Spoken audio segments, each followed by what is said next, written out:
यह है MNS news network और आप देख रहे हैं एमएनएस न्यूज टीवी। मैं हूं आपके साथ सोनल। तो आइए देखते हैं आज की कुछ खास खबरें।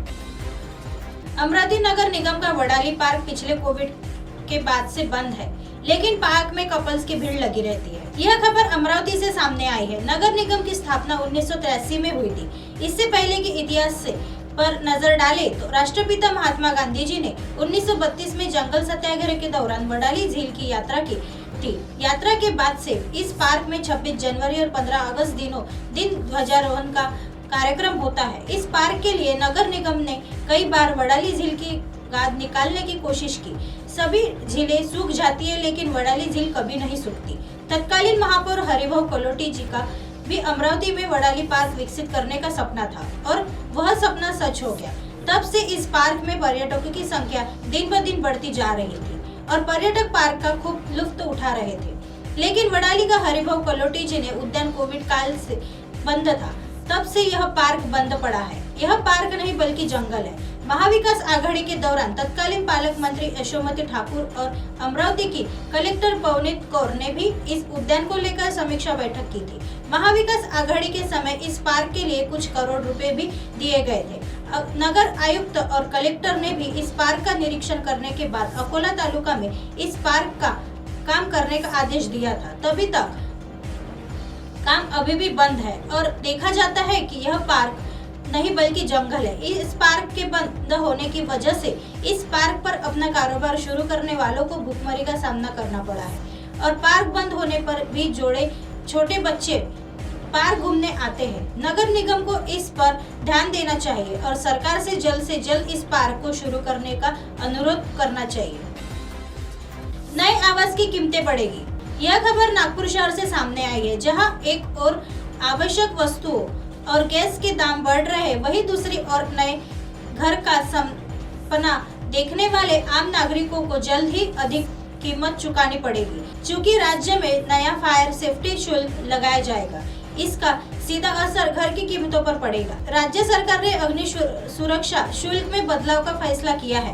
राज्य के बढ़ते शहरीकरण और औद्योगिकरण को ध्यान में रखते हुए अग्नि सुरक्षा मामलों के लिए महाराष्ट्र अग्नि निवारण और जीवन रक्षक उपाय अधिनियम 2006 में संशोधन के प्रस्ताव को कैबिनेट बैठक में शिंदे फडणवीस सरकार द्वारा अनुमोदित किया गया था। राज्य सरकार ने के इस फैसले से जहां कई नए बदलाव होंगे, वही अग्निशमन शुल्क को भी मंजूरी मिल गई है। इस नए फैसले के मुताबिक फायर शुल्क में बदलाव किया जाएगा और उन्हें कंस्ट्रक्शन के रेकनर के हिसाब से unified development control and promotion regulation यानी UDCPR के तहत लागू किया जाएगा।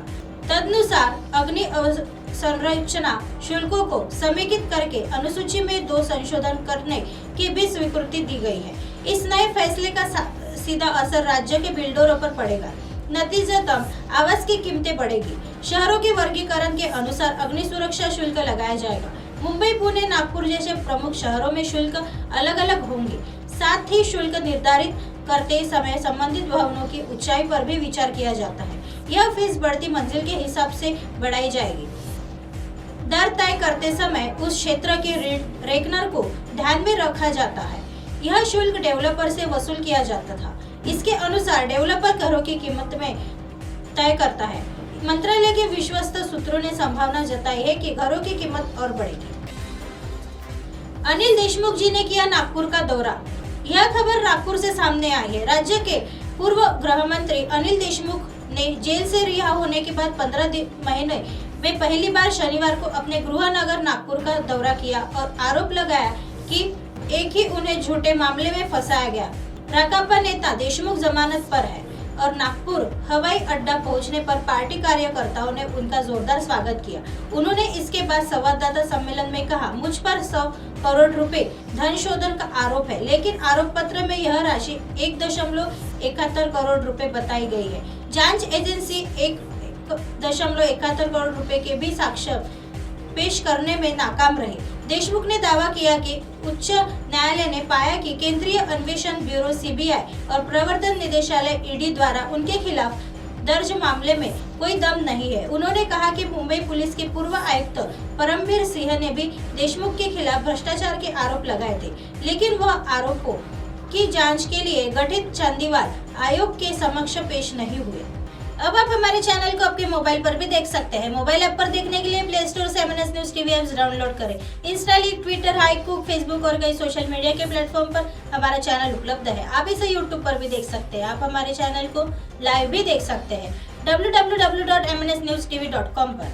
फिलहाल वक्त हो चला है दर्शकों ब्रेक का। ब्रेक से लौटने के बाद देखिएगा देश और दुनिया की तमाम खबरें। बने रहिए MNS न्यूज पर। नमस्कार।